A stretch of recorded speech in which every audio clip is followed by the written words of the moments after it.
But getting back to this whole law of attraction, I get a lot of this stuff every single day. And the problem I have with most people out there teaching the law of attraction, and it came back to one word that someone in the audience already said, practical techniques. Okay? The problem is that A, we don't have a lot of practical techniques. People spend a lot of time telling you what to do, but not so much how to do it. Right? And then they use words like believe. Anytime you hear somebody saying, well, you just got to believe, run screaming. Run screaming from the room because belief is horseshit. What? How does that work? By the way, I'll give you my disclaimer real quick. If foul language, profanity, or politically incorrect terminology offends you, you should leave now. I don't have time for BS. I'm going to tell you the way it is. If it resonates with you, if something I say is something you feel you can use, by all means use it. If it doesn't mesh with you, if it doesn't work for you, find somebody who does. Right? I'll give you my pedigree in a moment, but I just want to, kind of rant a little bit about this law of attraction stuff, because that's what everybody's here for tonight, right? And actually, that's not why you're here, but that's why you think you're here, and that's good enough, okay? Because the law of attraction isn't specific enough for us. We need to know what we want, and we need to know how to program into our nervous system what we want. Okay? But this word that keeps coming up all the time is belief. And the problem with that is that how many people here, every time they say I believe something, there's this little part of them that says bullshit. Right? And maybe it's not a voice. Maybe there's a little icky feeling you get in your body. True, not true? Okay? How many people believe they can earn $1 million? Okay? When you say it, verbalize it, and notice what happens to the feelings in your body. Just say it out loud right now. I believe I can earn $1 million. How many people just got an icky feeling? How many people are lying? Right? Now here's what usually happens is there's this really excited, elated feeling, and then in the background there's this little nagging, annoying little... It may be a voice, it may be just a little subtle yuck feeling. Sometimes there's a little pull. Anybody experiencing those things? Congratulations, you've just learned about beliefs. You have two sets. You have beliefs you know about and beliefs you don't know about. Now, the problem is, if you have to believe one way, but your body's believing another, well, guess what? You ever try to go two directions at once? You wind up pretty stuck, right? So a lot of the problem that we have isn't that the law of attraction doesn't work, it's that we don't understand what people actually mean when we start talking about beliefs. And what's worse is we don't understand how to find the shit we don't know we have. Shit being a technical term, mind you, secret hypnotic influence techniques. You're going to get a lot of those tonight. By the way, I hope you guys like to have fun, because that's the only way you're going to be able to make the law of attraction work. How many people like to feel good for no fucking reason? All right? How many people like to feel good for a reason? How many people just like to feel good? We're getting there. All right. All right. It is our official start time, so I'm going to end my rant at this point in juncture. I'm going to give you my pedigree. I'm going to officially welcome you to NLP Power / All Things San Diego. Tonight's topic is Secrets of Personal Transformation, Laws of Attraction. Tonight we're going to focus specifically on David's approach, the world according to David, as we like to say, on how we manifest, how do we develop and create a nervous system that can actually set and achieve goals, or, if you're not into goals, create a direction in your life that draws things into you. Okay? My particular pedigree and approach to the law of attraction may match yours. You may see areas where there's definite confirmation of what you already know and believe. But you may experience some places where we kind of go off the beaten path a little bit. Here's the thing I want you to get. You don't have to believe anything I'm telling you. You just have to have fun, be playful, follow the instructions, and do it. Okay? The only thing you need to do is remember what it was like to be a little kid. How many people here have ever been a little kid? Oh, goody, goody, goody. How many people when you were a little kid played pretend? Okay. Now, there's always some smart guy in the back of there going, no, I didn't play pretend. I did mathematical calculations. I played with computational models. Right? Here's the secret.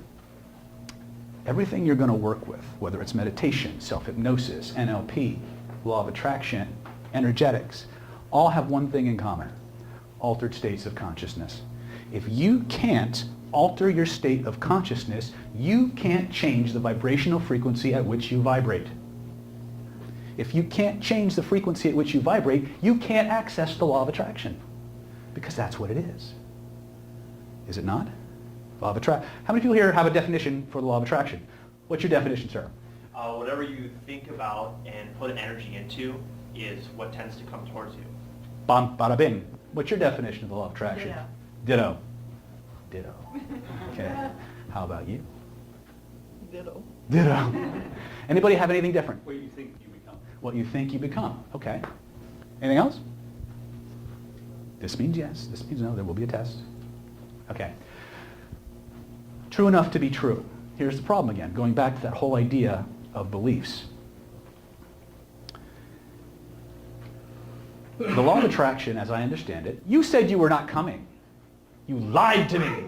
Yes. Okay. The prodigal daughter returned. Just like we talked about beliefs a few moments ago, you have two kinds of beliefs. Beliefs you consciously know about and beliefs you unconsciously know about. The law of attraction, the way most people teach it to you, which is why it doesn't work, is they tell you you will attract things into your life that are in harmony, that are at the same vibrational rate and frequency as your dominant thoughts. That's the problem.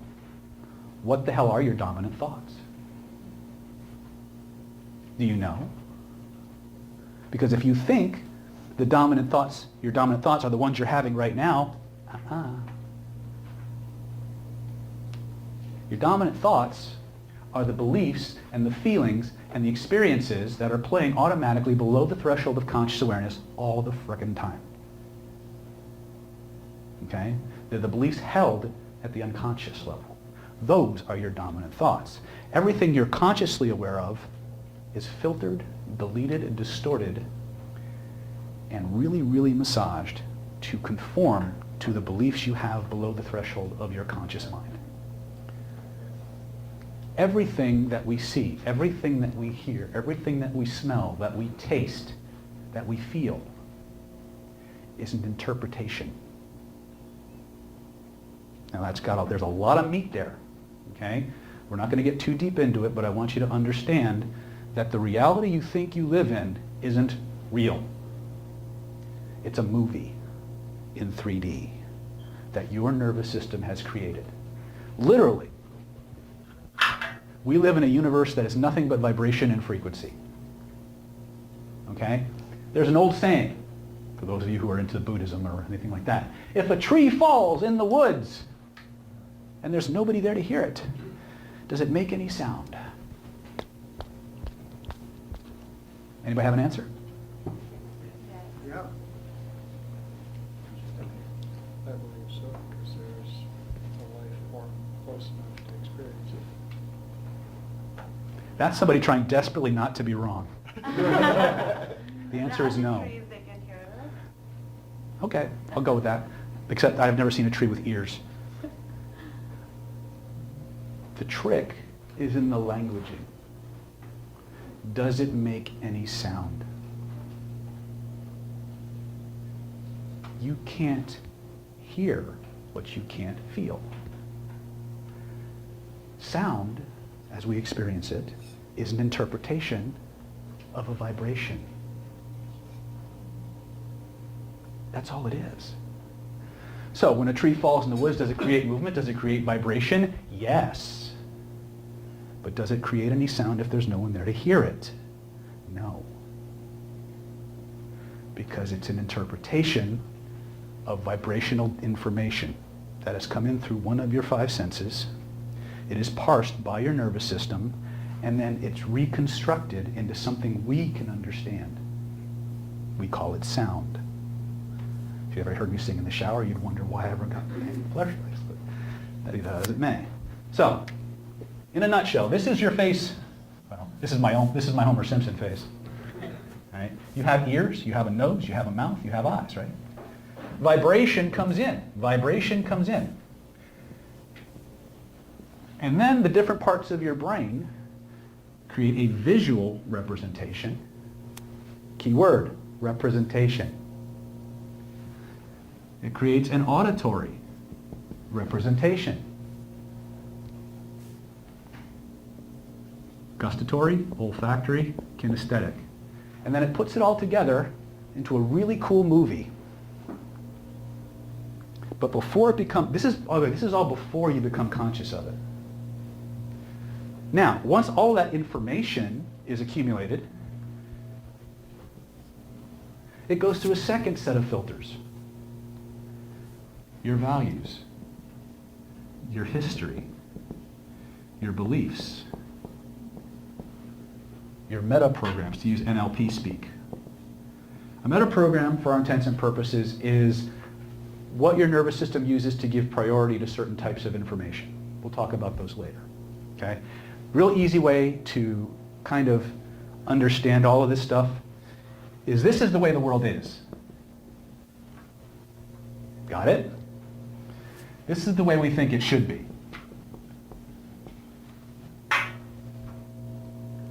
So raw data goes through all these filters, and then onto the screen in your mind, a movie gets played that has information that has been massaged, removed, generalized to conform with this. And so you only see, you only hear, you only feel, you only taste, and you only smell what was already there to begin with.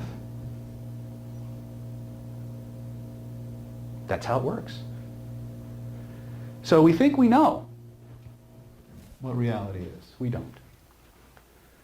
But then the question becomes, well, okay, well, if that's how it works, what do we do about it? Well, the best part is you're walking around in the world's most powerful information processing system ever. Time, by the way, is also a filter. Everybody talks about manifesting. But you hear physicists say that everything that's ever been, everything that ever will be, everything that ever could possibly be is already here. Well, where the hell is it? It's here. It's outside of your awareness because you're not tuned to it. It doesn't match your frequency. The way you change your frequency is to change these. When you change these, you fine-tune the instrument and you tap in to information that was already there. You tap into events, situations, circumstances that move you in a different direction because they all already exist. You just got to find the off-ramp. Does that make sense? But again, how do we do this? How do we even begin this process? I'm going to give it to you. It's called point and click therapy. Point to where you feel it. Nobody is in this room, even whether it's something you want to get rid of, something you want to get more of, nobody's in this room because of a voice in their head, although you have them. And if you're wondering about voices in your head, it's the voice that just said what voice? Nobody's here because of a picture in their head, although you have them. But I guarantee you, every single one of you is here because when that picture appears, or when that voice speaks, there's a feeling in your body you want to get rid of or you want to change in some way. Would that be true? Yes. That's the secret, ladies and gentlemen. The majesty, the magic of the system is that if you can point to where you feel it, you can change it. Because you're already walking around the world's largest holographic computer ever designed, short of the universe itself. You see, the feelings in our body, you ever hear what a node is? It's a physics term. You guys know what think of a big freaking crossroads where all these different on-ramps and off-ramps come together. The feeling locations in your body is the node where all of this holographic vibrational data manifests. When you get feelings in your body, you have two kinds of feelings. Feelings you're conscious of and feelings you're unconscious of. It's the feelings you're unconscious of that change your perceptual filters. How many people here have ever seen a show called Lie to Me? If you haven't, go out and rent every season. Okay? That show starred Tim Roth, who got progressively more psychotic as the series went on, which is kind of Tim Roth's thing. But it was based on this idea of emotions showing in body language, emotions showing in voice tonality, emotions manifesting unconsciously, driving our bus. Now, the consultant for that show was a man named Paul Ekman. Paul Ekman is the world's leading authority on emotions and facial recognition, or facial cues, body language. The book in specific that you might want to reference is called Emotions Revealed. Now, how does body language even remotely relate to this? Perception and belief. In hypnosis, I'll give you my pedigree in a minute. I always forget. Yes? What's the name of the Paul Ekman. E-K, or E-C-K-M-A-N. E-C-K-M-A-N. If you go to paulekman.com, he's got a whole bunch of stuff. Get everything. Start with Telling Lies and Emotions Revealed. They're the most user-friendly. Everything else after that gets really technical. Okay, but he was the consultant for the show Lie to Me. And there's a lot of good science there. But in his book, Emotions Revealed, Dr. Ekman reveals or uncovers a phenomenon within the human nervous system known as the emotional refractory period. The emotional refractory period is a behavior that your nervous system does. How many people here have ever been really pissed off? Okay, look at her when you do that, because I don't want... Everybody say hello to Teresa. She's our brand new assistant. Hi, Teresa. And my lovely office manager and goddess of all things administrative, Candy Fogarty, manning the camera back there. Go Candy. Yeah. I couldn't tie my shoes without Candy. That means I have to pay her more. Damn it. Okay. So, you ever been in an argument with somebody? You ever had the wonderful sensation of being in an argument with somebody, you have this knockdown, drag-out fight, you resolve your issues, and then for the next 10, 15, 20 minutes later, everything you say pisses them off again? Ever have that happen? Why does that happen? It's because when your body goes through an emotional shift, it's like a little life form. It's called the emotional refractory period, and what happens is your perceptual filters, the way you make sense of the world changes. The priority of information that you give to yourself changes so that you only focus on the aspects of the environment, the interaction, or the context that reinforce or re-trigger the state you're already in. So if you get pissed off at somebody, for as long as your refractory period lasts, everything in your environment is biased. Your nervous system will give priority to the things that will cause you to get angry all over again or keep you angry. Okay? If you're happy, same thing. It's a cross-contextual filter to your perceptions. Your perceptions modulate your beliefs. Your beliefs modulate your perceptions. It's a feedback loop. But it's all mediated by your emotions and your physical feelings. If you change how you feel, you change what you reveal. Okay? It's that simple. I could give you all the science and all that cool stuff, but screw that. We'll just play and have fun. Right? All right, so questions on this? Everybody's like, When you're in the emotional refractory period where you're becoming hyper-focused on all the things that pertain to whatever got you emotionally charged, is there anything that you can do to move? Because like you can consciously think. consciousness won't help you in like this. going away, but just Your logical, rational brain Yeah. won't help you. In fact, it'll burn up your willpower faster. but But move your body. yes, we're going to get into that. We're going to talk about practical stuff. In the world according to David, if I can't use it and I can't use it in the next 5 minutes, I don't have patience for it. Okay? I have rapid change personality disorder. If you haven't had much sleep or something like that, I know it has a big difference. If you want, what you're referring to is willpower. And the book you want to reference for that information is called Willpower by Roy Baumeister. Yes, sir. How long does this period last? It varies from person to person, but I would say around 10 to 20 minutes. And the reason I can say that is because I do this weird martial art called Kyusho Jitsu, which is the art of vital point attacking and striking. And so I know if I walk over to TJ and I bash him on his large intestine point here, He's going to get a really big ouchie. His nervous system's going to light up like a Christmas tree. And over the course of 20 minutes, that nerve is gradually going to reset itself. Now, here's the problem sometimes. Sometimes we get angry, and we just keep getting angrier. Have we ever have that happen? Yeah. You ever wonder why?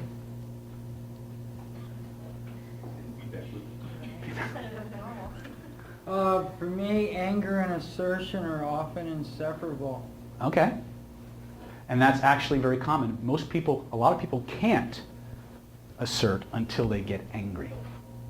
Until they build up enough adrenaline to overrun or overcome that buffer that they have. We'll show you how to fix that. Okay? We're going to try and cover as much, again, if this is the scope of everything we could play with, we have time for like this, right?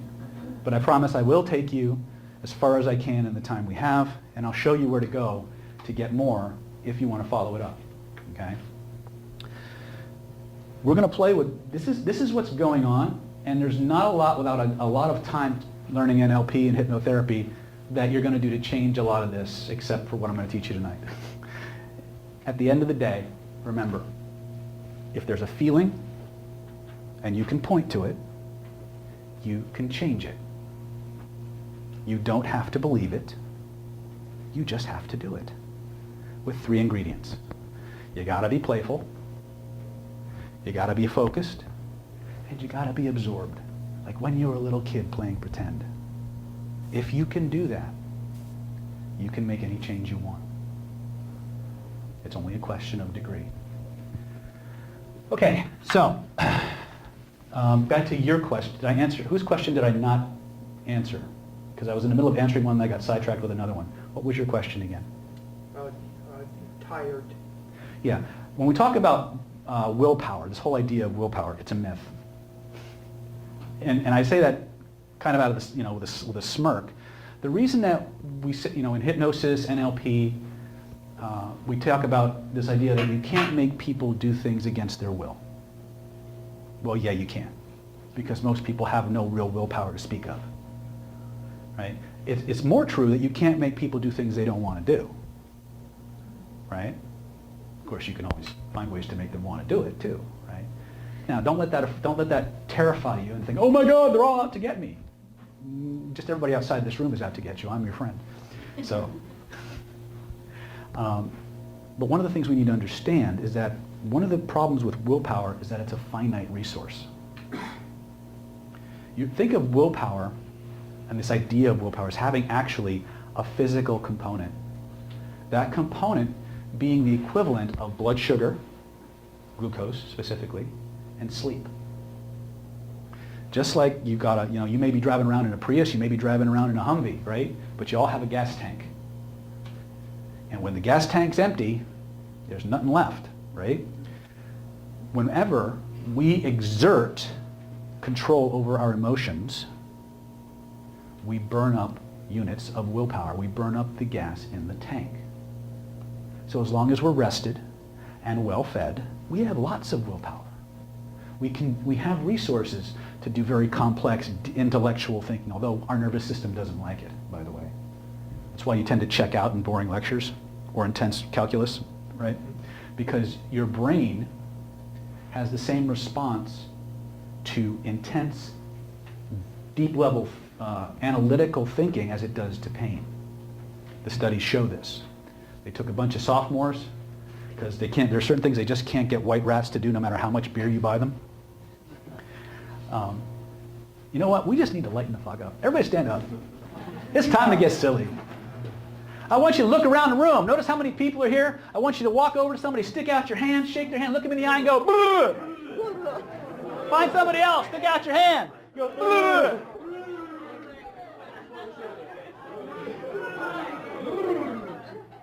Keep going. Get good at it.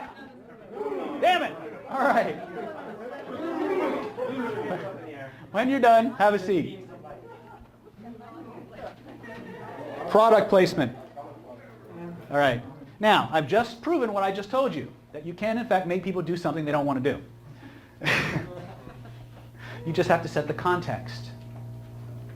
Change the context, you change the identity of the person.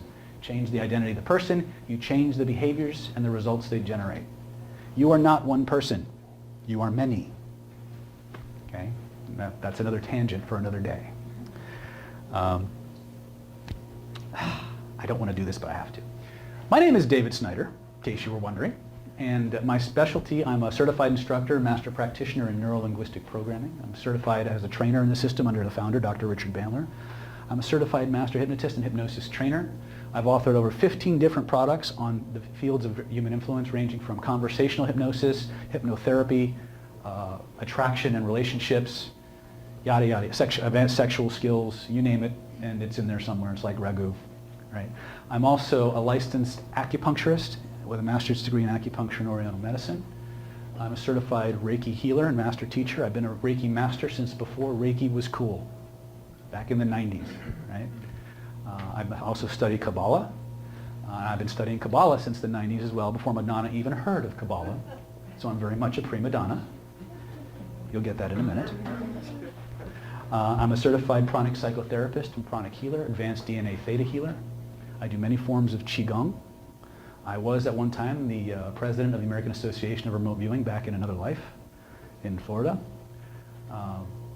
And my specialty clinic, I run a clinic in Solana Beach with my lovely partner and wife, Dr. Dawn Liu, where I specialize in treating acute and chronic illness that has as its root repressed emotion. I don't get weight loss, although we're starting to get some of those now. I got my first smoking cessation patient. I was happy about that. She had one session, hadn't smoked for 3 weeks. I'm happy about that. Give her a big round of applause. Hi, Sandra! All right. But I don't get the usual stuff. I get everything from tumors, pain that comes out of nowhere and doesn't have any logical cause, diseases of every kind. People from all over the world come in because they're out of touch with this. And the unconscious mind is desperately trying to send a message through the body. But because there's all these different filters and firewalls in place, they look everywhere but inside. Until they've been to the doctor, the chiropractor, the acupuncturist, the clergyman, the psychologist, the psychiatrist, the Ayurved. And because they can't find which doctor in the phone book, they come to me, right? And so the people who most of the time come into my room have been to everybody else first, and nothing has worked. Why? They're looking in the wrong place. And it's not that there's something wrong with those disciplines. They all work. They all work. The problem with a lot of them is that they come from a reductionist model of medicine. They come from a reductionist model. Even the holistic ones come from a reductionist model of how this system works. If you have a problem with your muscles, you're going to go see a chiropractor, or you're going to go see a massage therapist, or a Tui-Na person, or whatever. And they're going to fix that. And you might get some kind of emotional fix there, but usually not. If you have a tumor, you're going to go see a chiropractor, or not a chiropractor, but a surgeon, an allopath, and they're going to use medicines, right? And if they can't help you, they're going to send you to the psychiatrist, who's going to try and treat your brain. Because obviously, if it's not physical, it's not something they can cut out, or it keeps coming back. It must be in your mind, right? The problem is that all of these disciplines work, but they work in a very simple single modality. Even the holistic ones tend to focus on one or two areas, right? The challenge is that our nervous system isn't designed that way. Our nervous system is the world's most powerful, complex, and sophisticated holographic, fractal information processing system that has ever existed. Which means it's designed to work synergistically with all of the parts of the nervous system working at the same time. The more parts you remove from the equation, the longer it takes and the harder you have to work. Does that make sense? Okay, we're going to play with that. You're going to learn about it today. You're going to have something you can actually go home and start knocking shit out. Because how many people have seen some of my YouTube videos? Have you seen those? If you haven't, go to my YouTube channel, davidsnyderyoutube.com, and just start watching the Secrets of Personal Transformation videos, which are these meetups. And you will see people changing like that. Some of you will change tonight like that, I promise you, if not all of you. But I can always tell who will change and who won't. Because I will ask you to do something. I will give you instructions. And a large percentage of the room will go, and they'll start doing. I'll say, stand up, and you'll stand up. I'll say, point to where you feel it, and they'll point to where they feel it. I say, notice the color, and they'll say, oh, there's a color there, and take it out and hold it in your hands, and the rest of you will go. Or they'll just hunker down. That's what's holding you back. It's not how smart you are. It's not how hypnotizable or suggestible you are. The fact that you're a human being with a pulse and a nervous system and you had a childhood means you have everything you need to be successful.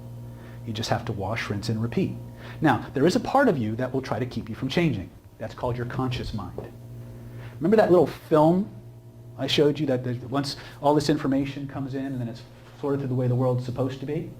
That creates a filter known as your critical factor. And so what it does is it's that little refractory period. It's moving through the world looking for everything that matches what's already in there. If it matches, it lets the information in. If it doesn't match, it ignores it. Just like your emotional refractory period. That's the loop. It's the same behavior. How do we change it? We got to bypass it, or we got to turn it off or send it out for pizza. Or use it differently, which is what we're going to do tonight. You're actually going to use your conscious mind tonight within a process that allows it to become useful. You're going to engage in what Richard Bandler likes to call superior thinking. Okay? We're going to learn about you. So, first thing we need to understand is the most powerful change engine in the universe is your body. Everybody stand up once again. Now, how many people here can feel good for no friggin' reason? Okay? How many people here would like to feel ridiculously good? On demand. How many people here would like to never have anybody be able to push your buttons ever again? Would that be nice? All right.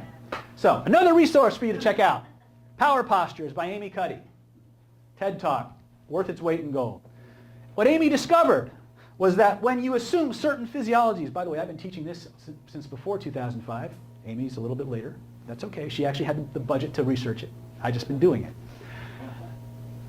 Your brain, your physiology, for all intents and purposes, controls your psychology. Now, I know that's actually the inverse of what most of us are taught. We're taught that our mind controls our body. Well, only if your mind is trained. Most of you aren't. Okay? When I talk about this willpower thing, unless you've engaged in some kind of very high-level competitive sport or paramilitary training or something where you are required to keep your head in high-stress, highly fluid, dynamic environments, you don't have a lot of willpower outside of certain parameters. Because the higher your level of neurological arousal, the faster you burn up blood sugar, the faster you lose willpower units. However, that's if you're trying to control your state, which is what we're talking about now, your psycho-emotional, physical state. If you try to control it through your willpower, you're fighting a losing battle. Because as soon as the tank is empty, it goes away. As soon as your nervous system reaches a certain level of arousal in any direction, the critical factor is overrun, it goes to Maui. And the unconscious mind takes over, and your reptile brain or your limbic brain comes out, and you default to pre-programmed, hedonistic animal behaviors. That's how it works. So even though willpower is important, we pride ourselves on having willpower. Anybody here know who Emu Phillips is? Okay. Emu Phillips was a comedian who shone a little bit brightly, I think it was in the 80s, and he had this one saying that I think was really cool. He'd go, you know, I used to think that the brain was the most amazing organ in the body. And then I realized, look who's telling me that. It's true enough to be true. You see, you have three brains. You have your reptile brain, which is your paleocortex. That's the one that's running the meat, guys. It's the oldest, most powerful part of you. Okay? And it doesn't care about good or evil. It doesn't care about right or wrong. It cares about, can I eat it? Can I mate with it? Or do I need to kill it? Right? And with subtler distinctions, but that's pretty much, it's the seat of your primal drives, which is the seat of every behavior you engage in. Then it wraps these emotions around it to get you to take action on them. And then it creates a rationalization to justify acting on it. It tweaks your reality. It tweaks these to justify doing what you want to do with the deepest root of your body anyway. Now, our job here isn't to vilify any part of you. Our job here is to understand what each of these parts do so we can manage them synergistically. You are not going to get rid of your reptile brain. Okay? It's proven that it's going to last. So you might as well make friends with it.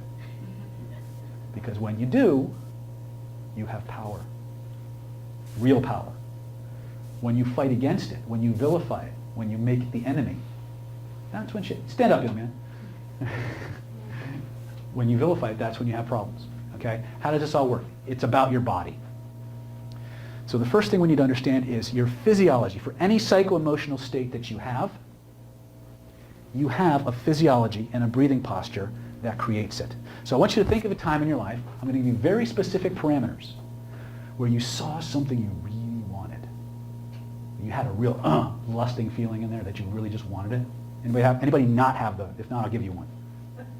Okay, raise your hands. Nobody wants to admit that, right? You don't have something you wanted? You never had something you wanted. Am I communicating clearly? Sure. All right, now, you have something you wanted. You decided you were going to get it no matter what. You made a plan. You put that plan into action, and you nailed it. It may be as simple as just learning to walk and making it across the frickin' room. I don't care, as long as it has those attributes, those qualities, those parameters. As you think about that, as you remember that feeling in your body, point to where you feel it. Notice you're all pointing in different places. That's okay. Now, close your eyes. With the other hand, I want you to imagine that there's a picture floating in the space around you that represents that experience. Reach out and touch it. Now, with both of your hands, trace the edges of the picture so you know exactly how big it is. Now, grab the edges of it. I'm going to ask you a couple questions about that picture. Just answer the questions in your head, but go with your first impressions. Is the picture in color or black and white? Is it moving or still? Is there any sound? Are you seeing yourself in the picture, or are you seeing it as if it's through your own eyes? Okay, first thing I want you to do is if you're seeing it, if you see yourself in the picture, see it through your own eyes. Notice what happens to the feelings in your body. Turn up the sound. Notice what happens to the feelings in your body. If it's a still picture, make it move. Make it into a movie. Notice what happens to the feelings in your body. Now, grab the edges of that picture, and all I want you to do, just like you would open the window on your iPhone or on your iMac, I want you to make it as big as an IMAX movie theater screen. Notice what happens to the feeling. TJ, what happened to the feeling? Right up. Holly, what happened to the feeling? Bigger. Bigger. Yeah, bigger's better, baby. Leonid, what happened to the feeling? Biggest. Yeah, biggest, baby. Excellent. Now, just for grins and giggles, bring it back to its original size. Now, without changing the size of it, all I want you to do is pull it closer to your body. Notice what happens to the feeling. What's your name, sir? Argel. Argel. What happened? It got better. It got better. Ooh. What happened to yours? Yeah, I got better. It got better, didn't it? I wonder how that works. Everybody grab that picture once again. Lift it up over your head. Get used to this posture. This is a secret to everything. But now what I want you to do is I want you to grab that picture, and I want you to pull it down and wrap it around you like a big blanket. And notice what happens to the feeling now. Is it Steve or Michael? Michael. Michael, what happened to the feeling? He's a happy camper over here. Travis, what happened, brother? See, I'm in the picture. You're in the picture. How's the feeling? It's great. Stronger or less stronger? Stronger. Perfect. Excellent. Now, you can have this back later, but for the moment, unwrap the picture, lift it back up. Now remember, you can have this back in just a moment, but for the drill, take that picture, imagine you can throw it all the way behind you, back behind the horizon. Notice what happens to the feeling. Arja, what happened to the feeling, brother? It's not there. It's not there. Michael, what happened to the feeling? It's residual, actually. He doesn't want to give it up. What's your name? It's Sona. Sona. What happened to the feeling? It's still there. And you didn't throw it far enough. They never want to see, they don't believe they can get it back. Dorina, what happened to the feeling? It's not there, but I'm still okay. I'm still okay. She's been through a few of our meetups. Everybody lift your hands up. Imagine you have big suction cups in your palms of your hands. Suck it back. Now put it where it will do you the most good, where it feels the best for you. And just let it soak in. And when you know you've got it, try to remove it. Notice what happens instead.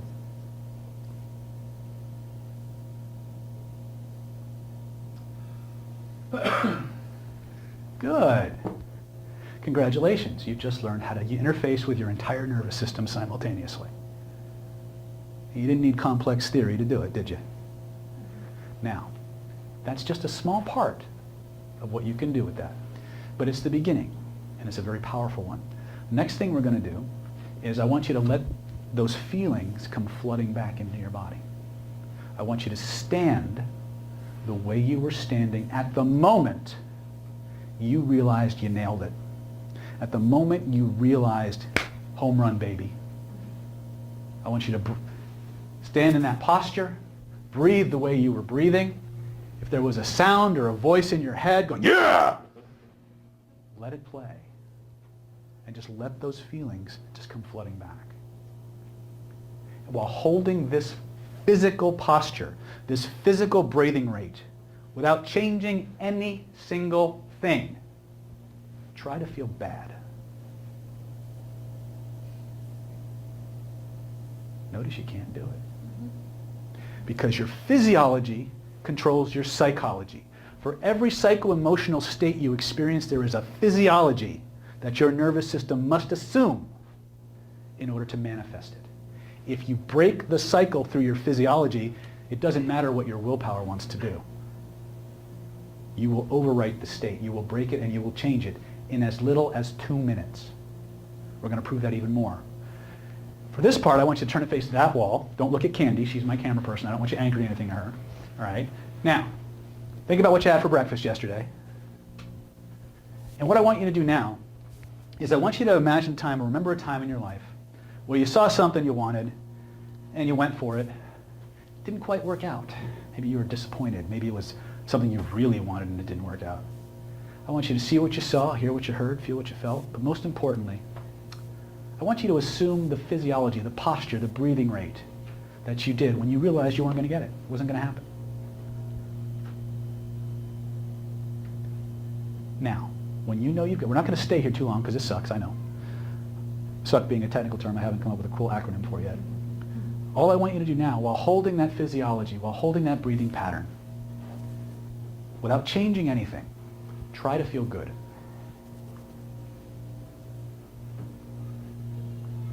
It's difficult. Huh? It's difficult to feel good right I know that. Now, here's what I want you to do. I want you to do your best to hold on to that negative feeling, but all I want you to do now is shift your body back to the positive physiology. And notice what happens within a few seconds.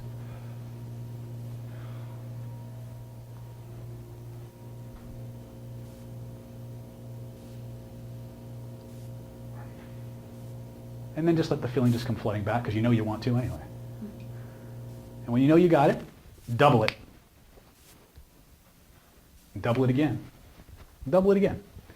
Turn face forward. Have a seat. How do you pronounce your name again, miss? Soraya? Sona? So now, what'd you discover? What'd you learn? I learned I can control my mind. You learned you can control your mind? Yeah. How? So if I know that there is this feeling that is overcoming my present state of mind and I'm like emotionally drawn towards feeling bad, let's start thinking about things that make you feel successful and proud of your own self. So when you told me to, think about your good place, so I thought about the best thing that had happened to me and I was so proud of myself at that time. And it just turned everything around. Okay. So what did you do with your body? Oh yeah, that helps. See, that's it. That's what I was going for, Yeah. right? The whole idea is I didn't ask you what you were thinking. I didn't try to change the story. What happened when you changed your physiology, when you changed your posture? What happened to your feelings? It's hard to dwell on it's like, it makes it difficult to dwell on the problem.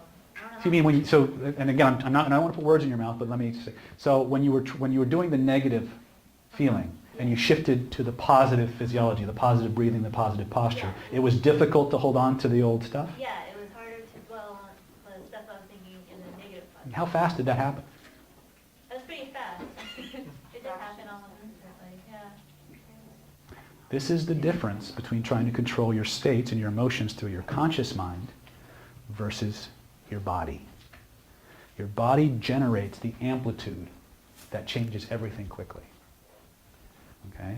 So what you've learned in the last 15 minutes is how to change how you feel in any situation or circumstance to exactly what you want to feel. Now there is a couple of parameters that you have to abide by. How many people noticed, and we didn't do this one as much as I normally do, but how many people noticed that when you were having these states kind of at war with each other, when you were trying to go from holding the negative physiology and going to the positive state, or when you were holding the positive physiology and trying to go negative, how many people noticed your body wanted to change? Anybody notice that your body when you started to try and access those feelings, your body wanted to do something different? That's what you have to be conscious of. When Amy did her research, she found out that if you assume certain physiologies, your emotional, your endocrine system, your hormonal state will change in 2 minutes or less. Or rather, the window is really 2 minutes. And what she discovered is called power poses because she had people assuming victory poses and holding them for 2 minutes and more. And what she noticed was that when you held these physiologies, you had a 25% bump in testosterone in as little as 2 minutes. Now, for those of you who've ever suffered from low testosterone, that's huge, right? Now, for you ladies who are going, well, I'm female, what do I need testosterone for? Just about everything. Testosterone is the achievement hormone, okay? Empathy, or estrogen, is the empathy hormone. And they are antagonists, even though they're a couple of molecules apart, all right? So the more estrogen you have, the more of a doormat you become. The more testosterone that you have, the more of a dickhead you become. And regardless of what plumbing you have, that's kind of how it works. So the whole idea isn't, is testosterone better than estrogen? No. It's what's appropriate to the situation. And that's one of the things that NLP teaches us. There's no such thing, ladies and gentlemen, as a good behavior or bad behavior. There's no such thing as a bad belief or a good belief. The question becomes, is it appropriate to the situation or circumstance? Is it making your life better? Is it getting you what you want? The rule is, if the answer to any of those questions is no, change it. Because you have the authority to do it. You have permission.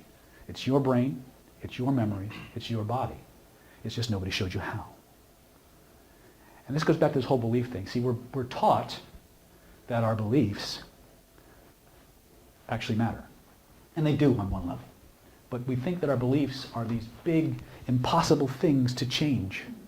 Like there's this huge iceberg in the middle of the Atlantic that and we have this little pickaxe that we're just going to try to nibble at it. That's actually not true. That's your conscious mind creating a decision about a belief. And that's really all beliefs really are at the most basic fundamental level. They're decisions about the way the world is that your nervous system made based on the information it had at the time. And it created that experience. NLP likes to call it an internal representation. But then when we say internal representation, that could be a belief, it could be a memory, it could be a symptom, for lack of a better word, a way you generate a behavior. Each and every one of these has an underlying structure that the nervous system reads to create that experience. If we understand that system, if we understand that code, then we can change the program. Now, you are not computers. You'll hear me use this word computer and program and all these things a lot. But I'm here to tell you, a lot of people like to say, well, people are just like computers. That's a lie. Who was here first? Computers. Damn it! There's always one, right? But who was here first? Us. Damn straight. So are we like computers, or computers are like us, just not as cool? Not nearly as advanced. Okay? Remember that. Humans? Huh? The movie Humans? No, I haven't. I deal with humans every day. What do I need to see a movie about? Right? So the whole idea is that when human beings create something, and this goes back to a much older science than The Secret, as most of us are taught. It goes back to where The Secret actually comes from, called the tabula smaragdina, or the principles of hermetics. It's a thing called the law of analogy. Patterns repeat at different levels of reality, aka different levels of experience, different levels of awareness. But it's the same patterns that repeat. And if you understand how to look for patterns, how to see the patterns at every level, the universe will reveal itself. Because it's not a universe of stories, although we talk in stories, we communicate in stories. We live in a universe of vibration where patterns repeat. A repeating pattern, that's kind of like a rhythm, which is kind of like a frequency, right? Everything repeats at different levels of reality. You just have to ask the right questions. You have to have the right perspective to be able to become aware of these things. And the sages taught us that if we learn how to see things in the microcosm, if we look at what the body does on a physics level, we can start to understand what's happening on a cosmic level. By the same token, if we look at what the universe does, the laws of physics do, we can start to understand what's happening inside of us. What we're doing consciously, unconsciously, neurologically, hormonally. Patterns repeat at different levels of reality. You come here. I don't know this man, so I'm going to beat him up for you. Awesome. Now, it's Michael, right? Yep. Okay. So Michael is a big, strong, bald guy who looks like he could body slam me. Right? He is an autonomous machine. Yes? If I push on Michael, he has resistance. Strong like bull. If I pull on Michael, he goes a little bit and then he stops. Right? Because I'm a machine and he's a machine. Two machines fight. Stronger machine wins. Probably not me, right? But if we understand that one of the principles of physics is this idea that frequencies seek to bond. They seek to entrain. Yes? If, for some mysterious reason, I can connect, I can bond with Michael. If I can, in some way, dissolve the barriers between Michael and David, so that we're not David and Michael anymore, we're Deichel. If I can do that, then an interesting thing starts to happen. We're no longer two machines, we're one. So if I bend my knees, Michael's knees bend. If I bend over, Michael bends over. If I step, Michael steps. And he doesn't even think to resist me. That's fucking weird, isn't it? It is weird. Give him a big round of applause. Two universes become one. As above, so below. Yes? Harmony, you mean, or communication? Entrainment. All rhythmic sources seek entrainment at some level. It's that simple. It's the law of physics. Is he made of physical stuff? Are you made of physical stuff? Come up here.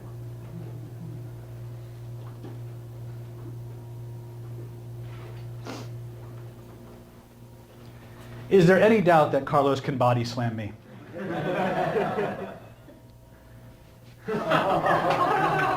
He's a good man. Harmony. Harmony, that's right. But the interesting thing about Carlos is that just like everybody else, he's made of atoms. He's made of molecules. And as long as I try to move Carlos, he doesn't go anywhere. Right? But if I move me, even as big as he is, and he does, look at his face. Right? If I pull on him, look. Right? But if, and he's trying now, he's trying really, really hard to not to give it up. And that's okay. So I'll just wait. Because he can only maintain that for so long. He's trying. You see him get soft? I just got to change my polarity. You can see it melts. You see it? All right, next step.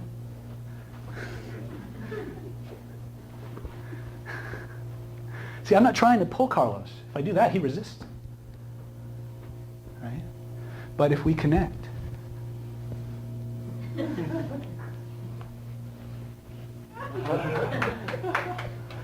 big round of applause. So connection is the secret to Everything. to everything. Okay. It's not about size, it's not about strength. Yes? So basically you have to find the thing you want, attract to the frequency vibration. And the second step is create the synergistic to the thing you want. Yes. The third thing. That's the law of attraction in a nutshell, isn't it? You attract things that are in frequency or in the same vibrational tone as what you are, what you put out there, right? Well, that's all I did with Carlos. That's all I did with Michael. To do that, though, I have to get myself out of the way. I have to change my frequency to find his. When it happens, the nervous system goes, ah. In NLP, we would call that rapport. If we were studying other disciplines that are more physics-based, like heart math, we would call it coherence. But the moment I start thinking that I have to move Michael, or I have to move Carlos, it's a war. The strongest machine wins. That's willpower. Your willpower needs to guide you, not control you. It needs to guide the other resources that you have, not try to do everything itself. Your willpower, your conscious mind, is the least to know, or is the last, how do I put this? The least informed and the last to know anything. But your body is aware of millions and millions and millions of bits of information every millisecond of every day. And it does it in a non-linear fashion. That's how you work. Now, how do we make use of it? Understand the body. Most of us live lives from the neck up. We are blissfully disconnected from the meat. And we got to get back in there. Because to the degree that you're divorced from the meat suit is the degree that you're out of control. We like to think we're in control because we don't feel things. We're rational. That's a lie. Big one. Okay? Questions on this? Yes? So you talked about controlling your hormones, and you can pump up the testosterone and things like that. So what about when you're feeling hormonally low? So do you think, and there can be any reason, there can be your circumstances at work or at home and things that are bothering you. But do you think we need to, which strategy should we use? Should we need to nail down what's bothering us and then tackle it and then get it out of our lives and channel it out of our I lives? got to be very careful how I answer this next time. Or we could just go to a Zumba class and use our body You could. and just not think And about that's it. usually, actually, so now that's almost always the best option, is to go out and use your body. Get back into it. Find a discipline or an activity that allows you to get out of your head and back into the meat. Because that's where your power is. If you want to attract things using the law of vibration, you need two things besides an outcome. Okay? You need the frequency, which most people, they can get the frequency through their vision boards or their, whatever practices the law of attraction might give you. But if you don't have the amplitude, you don't have the juice, the push to the message, then it's going to take longer, and there's a lot of things that can bump you off course. Okay, so a lot of the change work that I do, a lot of the things that I teach people is about this idea, especially when I teach persuasion and influence. I'm known all over the world as one of the leading experts on conversational hypnosis. It's the last thing I teach my students. The first thing I teach them is how to use their bodies. How to literally do what I did with Carlos and what I did with Michael.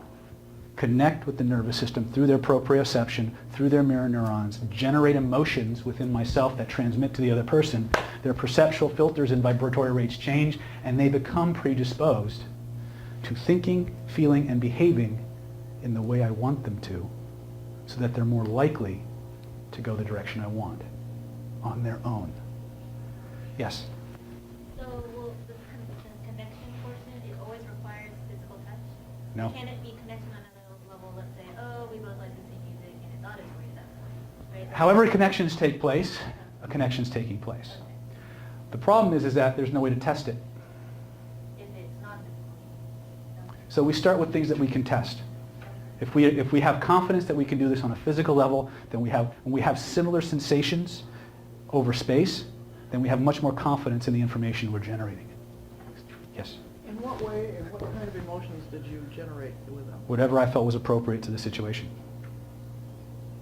Which, in this case, what? Oh, this? It was just an intense desire to connect, to just bond, which is what your nervous system is designed to do anyway. Anybody here know the term neuroplasticity? Who can tell me in very short layman's terms, because I'm not that smart, what is neuroplasticity? I'll go for it. Well, your brain adapts and changes to like given situations or whatever you're experiencing. Okay, change. Yes, sir. Oh, someone back here said something? Or no? Okay, yes. Ability to learn something. Ability to learn something. Okay. Any other definitions? Yes, sir. Well, plastic means pliable, and so neural means nerve, so it means pliable nervous system. Mhm. Connections. Absolutely, connections.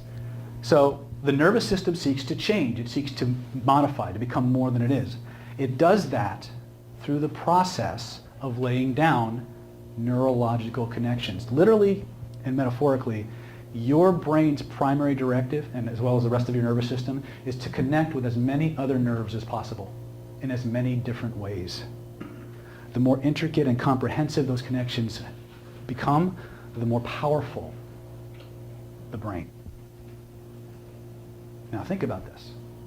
If you're neurologically hardwired to do that at the pre-conscious level, at the generational, the developmental level, as above, so below, why do we always seek people like ourselves? Why do we always look for groups of like-minded people? The law of analogy. As above, so below. If our nervous system is seeking connection, then guess what? The meat suit as a whole is going to seek connection. When people come to me because of chronic illness or a block, it's because there's a part of them that's at war with another part, to a greater or lesser degree. There's two parts that aren't connecting properly. If you can connect, everything you want is already out there. You understand that? That physics, quantum physics tells us this is true. Everything that has ever existed or will ever exist is already here. So why can't we get to it? It's the filters you have in your body, in your nervous system. Remove the filters, you change everything. See, enlightenment in the world, according to David, isn't a process of learning something new. It's about removing the filters that limit your perception of what's already here. Hence the term revealed, enlightened. Right? We don't create, we reveal. If you understand that, you start working with the system, you'll evolve on your own. You won't need me. Damn it. But that's such is life. So how do we do that? We start with the body.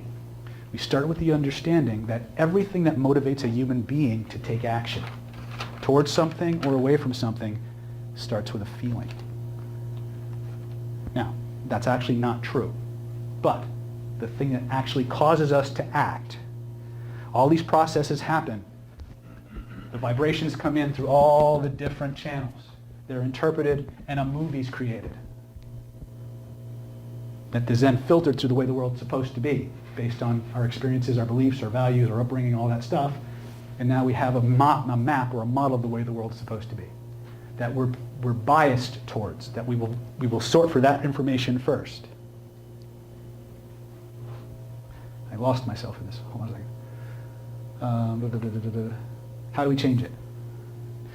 All this happens, then there's a feeling that's generated in our body. That is the sum total, the sum result of all of that. That feeling will come or will manifest in a part of your body. We call that your somatic address. You, come here. Me, you? No, you, me. Come here.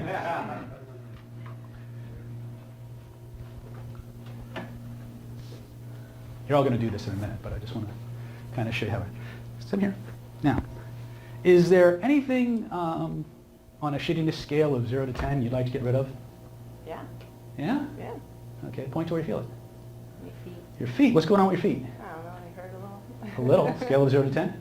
Well, you know what? Whenever I'm in one of your classes, the pain goes away.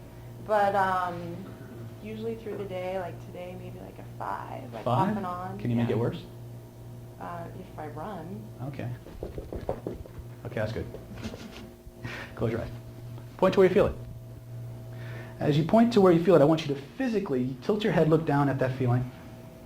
Notice there's a color connected to that feeling. What's the color, first impression? Yellow. Reach down, grab all that yellow energy, take it out and hold it in your hands in front of you. Make sure you get it all, because sometimes that shit hides. You sure you got it all? See, I told you, shit hides. You got to ask. You got it? Yep. Okay, did the color change or stay the same, first impression? Changed. What did it change to? Red. Excellent. As you look at that red energy, I want you to notice it's moving. It's spinning in a certain direction. What direction is it spinning? Physically grab it with both of your hands. Make it the opposite of what it was. Turn it so it's the opposite of what it was. Double the spin. Double the speed. Double the force. Double the magnitude. Keep doubling it over and over and over again until it takes on a life of its own. Until it's impossible for it to go back the way it was. When you know you've got it, slam it back into that spot. Notice the change. Notice it's gone. Now, as that process works its way deeper, your body's going to do weird things. You may feel tingling, heat. Some people break out in a sweat. Some people have emotions come up. However your nervous system does it, just let it.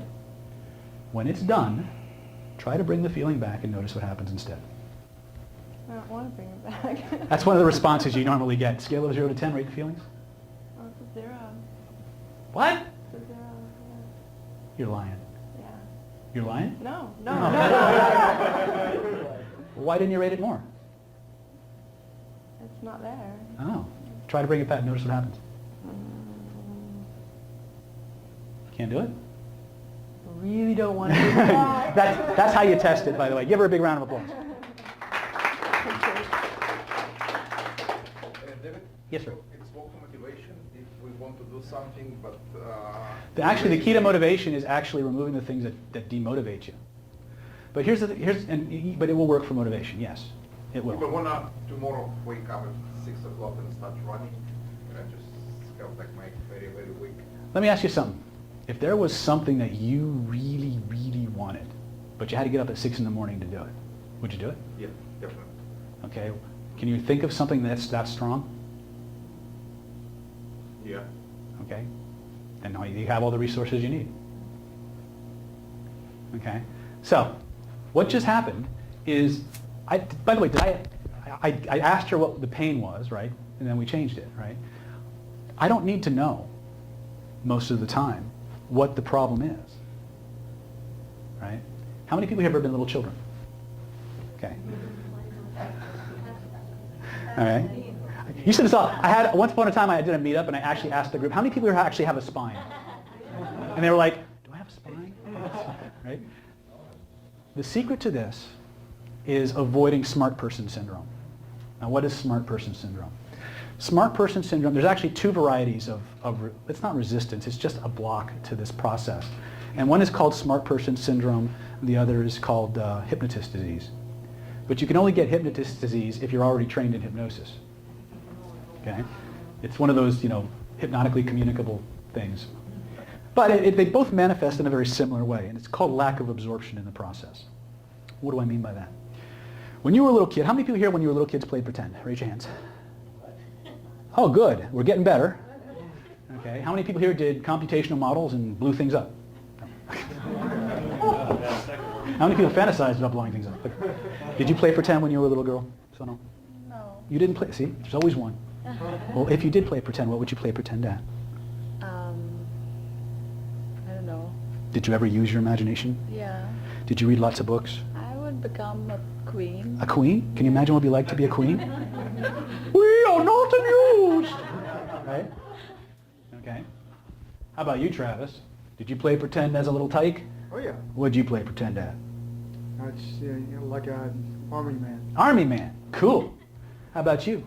What'd you play pretend at? Swordsman. Swordsman! Yeah, baby! How about you?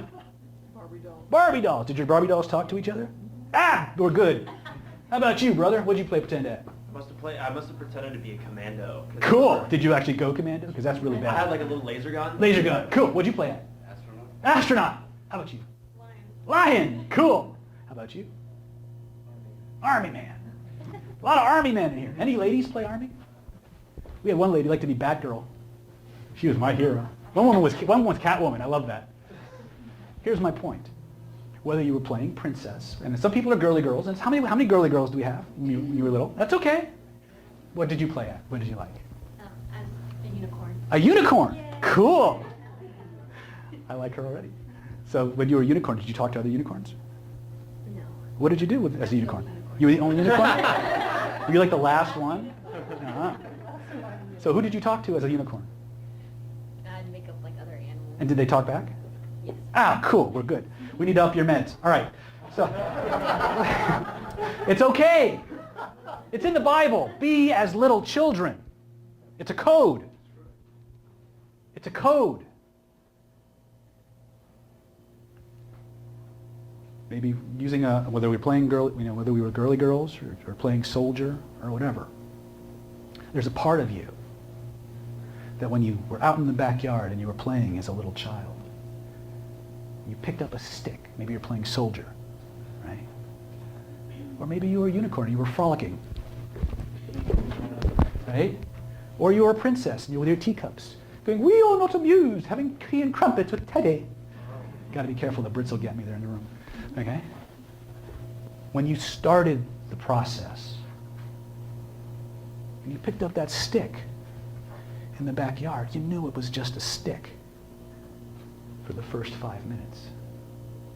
6.5 minutes later, it's a real M60, you're really Rambo, and there are real bad guys out there shooting at you. Right? When you were being a unicorn and frolicking with the unicorns, you knew the first couple minutes you started playing the game, you weren't a real unicorn for the first 5 minutes. And then something happened. Now let me ask you a question. Were you asleep when you were playing? Oh. Were you really focused on what you were doing? Say yes. Were you completely absorbed in that process? Were you having a ball? Yes. Ladies and gentlemen, if you can do that, you can have anything you want. It's that simple. But I'm afraid to. Well, that's okay. We'll fix that. Fear is just an interpretation. What are you afraid of? Not accomplishing it. Not accomplishing it. Point to where you feel it. Right here. Close your eyes. As you look at that feeling, I want you to notice there's a color connected to that feeling. What's the color, first impression? Black. That's right. Reach in, grab all that. By the way, is it okay to get rid of this? Is it okay to get rid of this? Oh, yeah. Reach in, grab all that black energy, take it out, and hold it in your hands in front of you. Stand up. Make sure you get it all, because sometimes that shit hides. Make sure you keep pulling. That's right. I've had people pull for 20 minutes. I don't care. I'm relentless. You'll know when you have enough. Keep going. Okay, got it. That's okay. As you look at it, did the color change or stay the same? First impression. It got a little grayer. A little grayer. Cool. As you look at it, I want you to notice something. Notice it's moving. It's spinning in a certain direction. What direction is it spinning? That's right. Grab it with both of your hands. Make it the opposite of what it was. Turn it in the opposite direction. Double the spin. Double the speed. Double the force. Double the magnitude. Keep doubling it over and over and over again until it takes on a life of its own. Until it's impossible for it to go back the way it was. When you know you've got it, slam it back into that spot. Notice the change. Notice it's gone. Goosebumps. That's right. Just let it happen. Don't try to manage it. Don't try to analyze it. Don't try to accelerate it. As the new program works its way in, the body's going to do weird stuff, like a snake shedding its skin. It's going to start to shed any program, any feeling, any event that's not in harmony with this new program. Just allow that process to happen. When you know it's done, try to bring the old feeling back. Notice what happens instead.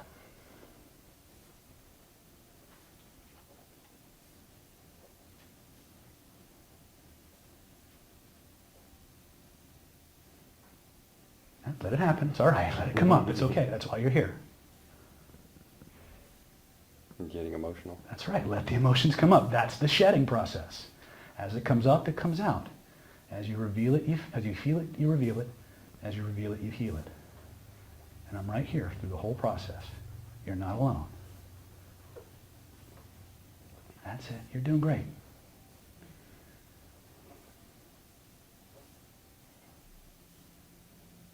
It's just me and you, brother.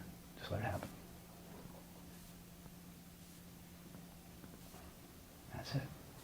Been burying this shit a long time. Let the system do what it needs to do.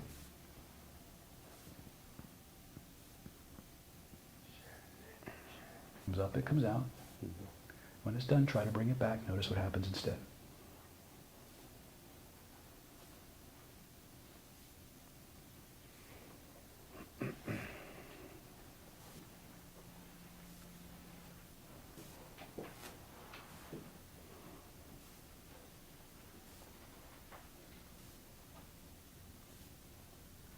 It's filling up.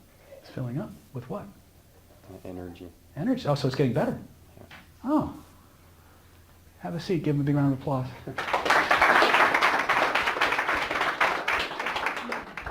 It's just data. Yes, sir. What if I feel like I do that too much? You do what too much? Go back to being a child, or like Good for you. Okay. We don't go there enough. And when we go back, we don't do the right things. That sounds right. Because we confuse thinking with remembering. Okay? Now what we just did was weird, isn't it? Yeah. He broke out in a sweat, which is very common. Right? It's very good. Oh, it gets better. Because you're all going to do this. Right? Because if you have any, remember those icky feelings we were talking about? The ones you said you didn't have? The ones you're lying to me about? That's what's keeping you stuck. Those are the beliefs that you didn't know you had. Those are the beliefs locked in your body. They're the ones morphing your vibration so that when you try to do manifesting, it skews your frequency. Do you have to know what they are? It helps. But is it really necessary? No. Part of us always knows anyway. But there's a code, there's a structure to these experiences, there's a structure to these memories, these beliefs, these processes.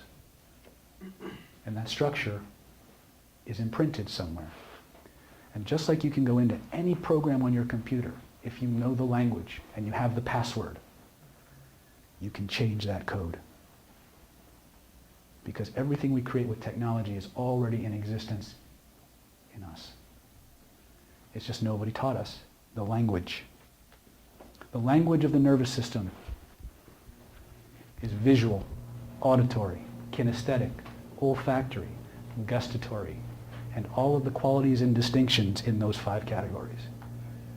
Everything means something to your nervous system. Everything is an instruction that tells your nervous system what to do. And the best part is, if it's something that tells your nervous system what to do, that means it's a behavior. A behavior is just something you're doing. And you can always change what you're doing, can't you? Yes? So we were doing my little feet thing. Mm-hmm. So after I came back and sat down, everything started percolating.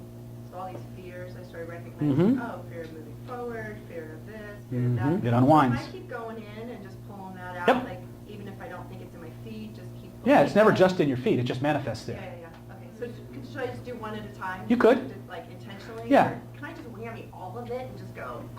You can try it. See what happens. Yeah. See, it's your playground.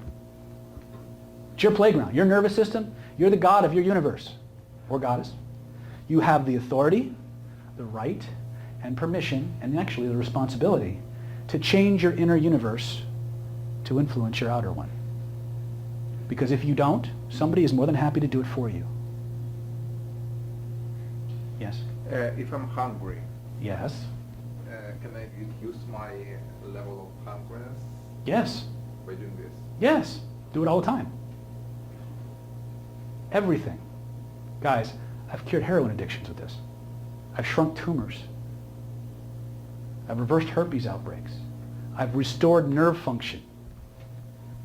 The nervous system doesn't care what the information is. It just cares about how it's coded. If you understand the code and how to discern, how to extract it, then you know how to change it.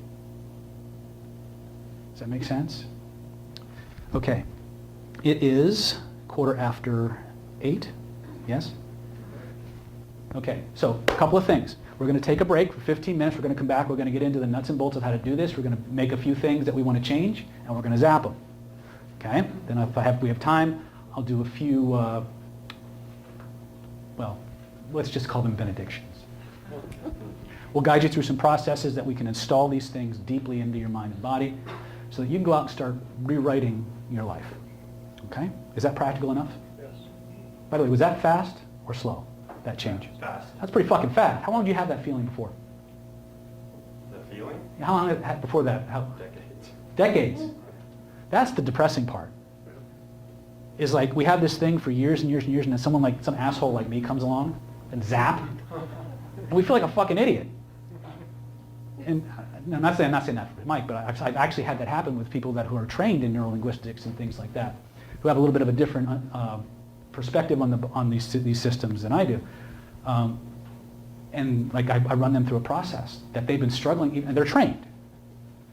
They've been struggling with for 20 years, and it's gone in 2 minutes, and they get depressed. Right? And I go, look, it took us 5,000 years or more to figure out how to take a problem away in 2 minutes. Don't beat yourself up. Right? You can't be held, well, in legal terms you can be. You're held responsible for everything you know or don't know. It's what you do with it. But the point is that beating yourself up is a pointless process. It doesn't serve you anyway.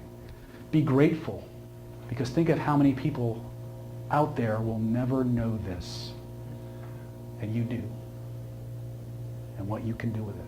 Yes? It's not relevant now, but let's say it's an answer to love that somebody is like, I've suffered for a very long time. I can actually go and reverse my... Yeah, as long as you can, A, be playful with it, be fully absorbed, and play pretend. If you can do that, if you can get your self-consciousness out of the way and stop worrying about feeling silly, because when you were a kid, you didn't feel silly playing like a unicorn, did you? That was a learned response. Somebody taught that to you. Find them. Okay, David, one more. You can increase your energy. I can change just about anything. As long as the person can follow the instructions with full absorption and focus, they can get pretty much any change they want. And you can, don't believe it. Don't believe me. You don't have to believe it. You don't. If the change work that I did relied on somebody believing it, 80% of my students would fail. Because the people walking in my door have failed with everybody else. They're desperate. They're starting to believe that nobody can help them, because nobody's been able to help them. My stuff has to rely on something other than belief. And it does, something much more reliable, the laws of physics. Yes, sir. I manifest things quite easily. The problem I continually run into is unexpected results. Unexpected results. Yes, I've been a millionaire 3 times Mm-hmm. in different fields, and I'm now broke again. Mm-hmm. Okay. And something that I want to get from you is how I can manifest these things and keep the things that I've created and enjoy. Okay. I've had illegal government seizures, problems with improper police conduct, and this is a recurring theme. Okay. What's the commonality in all these? It seems to be revenge because I've quit their game, and so Okay. they take my toys. They take your toys. Okay, the common denominator, by the way, is you, which means there's a filter in place that's sorting for those kind of experiences and events. All we do is change the filter. Now, I make that sound dramatically easy, and on one level it is. Okay? If I have time, we'll go through that process for you so you guys can actually understand how to extract lessons from experiences. There's times when the system will actually resist change, because the system is designed to do several things. A, it's designed to make your external world conform to your inner one, but at a much more primal level, it's designed to keep you safe. Now, at the level of the nervous system, what's safe is equivalent to what's familiar, what it's used to, what was there first. And that's a distinction we need to understand. The nervous system sorts for what's familiar. Not what feels good, although you have that part of you. It sorts for what's familiar. So if at some point there was a lesson that was derived from an experience that your unconscious mind is seeking to retain, it will keep generating the same experiences over and over again until you learn something. That's a karmic thing. But many times also it will resist change, because when the unconscious mind creates these internal representations of experience, it's not all neatly sorted. It's all like a big soup together. And so if I try to get rid of the emotions and the feelings without extracting that one lesson that you learned that's designed to keep you safe, then the system will resist letting it go. Because it's afraid if it lets the lesson go, it'll happen again. So we need to give the nervous system an alternate process. A process that allows it to extract that one piece that needs to be kept so it can let the rest go. When you do that, change happens rapidly. Because that's the only problem. I've seen people systematically remove an experience and rebuild it because they needed it for something. It's weird watching their eyes just flash all over the place. When you're a neurolinguistic programmer, people look very different to you. Okay, they're amazing. They're amazing creatures. You're all amazing. If you could see yourselves the way I see you, you'd run screaming. No, I'm kidding. You're all magical. You're magical creatures, but you've been brainwashed, for lack of a better word. And I use that term not very lightly. We live in a field, a world of competing ideologies and paradigms, and they're all fighting for the same real estate, your mind. And if you don't take charge of it, if you don't go in there and start making this thing work the way you want it to work, then somebody is more than happy to do it for you. So my job is to teach you, not just the law of attraction, although that's why you're here, it's to become more self-aware, to understand how you work. Because when you do, you can have anything you want. And no one will be able to push your buttons without your permission ever again. So I have a gift for everyone here tonight before we go on our break. Usually to walk in my door, it's $175 an hour. Now I work with everything from relationships and attraction, okay, physical, romantic attraction, all the way up to law of attraction, to chronic illness, everything from cancers, Parkinson's, addictions. I work with anything as long as you pass my test. Okay, I have a very thorough screening that I use. And if you are a candidate for my methods, I will tell you. If you're not a candidate, I'll tell you that too, and I'll point you in a direction that I think can help you. But I'd like to give everybody here a gift tonight. I'd like to offer everybody here tonight a free 30-minute consultation. You come out, you hang out with me for 30 minutes, talk about the things you want me to help you with. We'll run you through a few screening drills to see if you're a good candidate for this stuff, and most of you from what I see are already. But I'll know more when I get to if you want to pick my brain for 30 minutes and then go home, that's fine. If you have somebody or something you think I can help you with, I'll tell you if I can. If I can't, I'll tell you that too. All you need to do to claim your gift is see Candy or Teresa outside. They'll take your name, they'll get you on my schedule. I don't have that many slots available. But especially since our YouTube channel took off. It's like 13,000 people. They're haunting me at night. They're like stalking me. I come out into my driveway and there's somebody with a shopping bag. Yes. No, I'm joking a little bit. But they literally they find us on they find us on YouTube or Facebook, and they find my cell phone number. And they literally call me on my cell phone or Facebook message me, and then they call the clinic and stuff like that. So we help people all over the world. But even if you want to do it yourself, the people who come to me fall into three categories. There's people who want to fix their own stuff. The vast majority of you want to fix your own stuff. That's why you're here. I'm cool with that. Then there's another set of you that wants me to help you fix your stuff. And I'm cool with that too. And then there's the people who I love to say are a special kind of stupid. They're the people who want to fix other people's stuff. Right? And we have trainings and things like that available. But we can talk about those things. It's getting late, but I want to give you guys some time to work with these things before we break for the evening. So I want to take a 15-minute break, eat all the candy and chocolate and coffee that we have, because I also do weight loss. But actually, it's actually a dirty trick. Remember we talked about neuroplasticity? The hormone that mediates neuroplasticity is a substance called oxytocin. And oxytocin is found in very high quantities in chocolate. So the more chocolate you eat, the faster you change. So 15 minutes, see Candy and Teresa for your free gift. Come on back, we'll get started with some stuff.